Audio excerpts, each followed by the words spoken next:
एक विशाल प्राचीन जंगल के बीचों बीच, जहाँ पेड़ उन लोगों को रहस्य बताते थे जो सुनने की हिम्मत करते थे, एल्डर ग्रोव के नाम से जाना जाने वाला एक गांव था। यह गांव दुनिया से दूर छिपा हुआ था, समय से अछूता था और अधिकांश लोगों द्वारा भुला दिया गया था। यह धुंध में लिपटा हुआ एक स्थान था, जहाँ सूरज शायद ही कभी ऊपर की मोटी छतरी को भेद पाता था, जिससे गाँव के लोग हमेशा धुंधलके में रहते थे। एल्डर ग्रोव के लोग एक साधारण लोग थे जो अपनी फसलों और पशुओं की देखभाल करते थे, जमीन पर रहते थे जैसे उनके पूर्वज सदियों से करते आए थे। लेकिन गांव के बारे में कुछ ऐसा था जो बेचैन करने वाला था, एक छाया जो उस पर मंडरा रही थी। गांव वालों ने एक अभिशाप के बारे में बताया जो एल्डर ग्रोव को तब से परेशान कर रहा था जब से कोई याद कर सकता है। कोई नहीं जानता था कि अभिशाप कहां से आया था, केवल इतना कि यह मौत और निराशा लेकर आया था। एल्डर ग्रोव के आसपास के पेड़ों के बारे में कहा जाता था कि वे जीवित हैं, अदृश्य आंखों से गांव वालों को देख रहे हैं, उनकी आत्माओं का दावा करने के लिए सही समय का इंतजार कर रहे हैं। हर साल शीतकालीन संक्रांति की रात को अभिशाप गांव से किसी को ले जाता था। यह हमेशा एक जैसा होता था, एक चीख रात को चीर देती थी, उसके बाद सन्नाटा छा जाता था। अगली सुबह एक ग्रामीण बेजान पाया जाता था, उनका शरीर अप्राकृतिक तरीकों से मुड़ा हुआ था, उनकी आंखें भय से खुली हुई थी।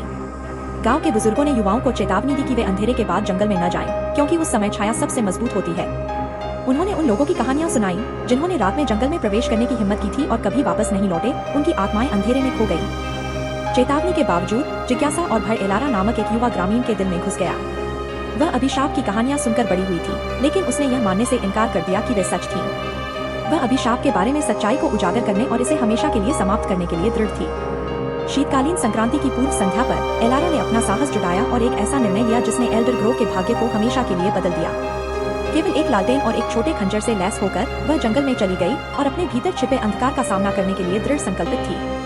जैसे जैसे एलारा जंगल में आगे बढ़ती गई, हवा ठंडी होती गई और छायाएं उसकी ओर बढ़ती हुई प्रतीत हुई, मानो उसकी उपस्थिति की ओर आकर्षित हो रही हों। पेड़ों ने उसका नाम फुसफुसाया, हर कदम के साथ उनकी आवाज तेज होती गई। लेकिन वह आगे बढ़ती रही, उसका संकल्प अटल था।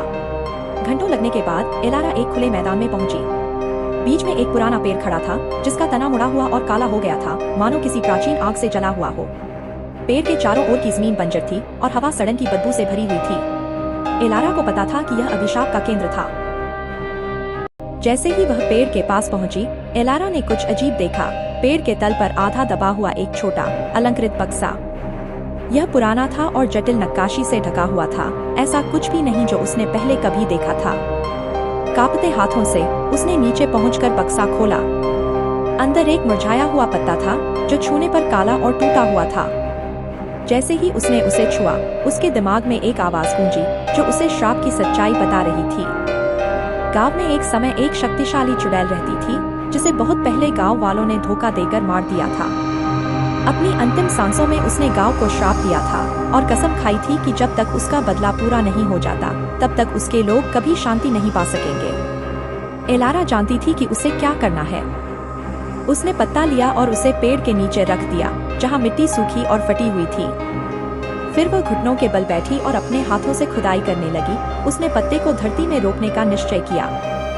जैसे जैसे वह काम करती गई, फुसफुसाहटें तेज होती गईं, परछाइयां उसके चारों ओर घिरती गईं। आखिरकार अनंत काल जैसा महसूस होने के बाद एलारा ने पत्ते को जमीन में रखा और उसे मिट्टी से ढक दिया।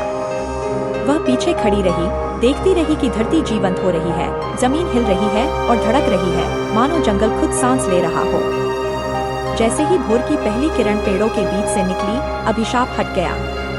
परछाइयां पीछे हट गईं और एल्डर ग्रोव का गांव सदियों में पहली बार गर्म धूप में नहाया हुआ था। ग्रामीणों ने जंगल को बदला हुआ पाया। इसके काले और मुड़े हुए पेड़ों की जगह जीवंत हरे पत्ते आ गए। एलारा थकी हुई लेकिन विजयी होकर गांव लौटी। ग्रामीण उसके चारों ओर इकट्ठा हो गए, उनके चेहरे विस्मय और कृतज्ञता से भरे हुए थे। अभिशाप टूट गया और एल्डर ग्रोव का गांव आखिरकार आजाद हो गया। लेकिन जंगल में गहरे प्राचीन पेड़ के तल पर एक काला पत्ता रह गया है, जो आधा धरती में दबा हुआ है।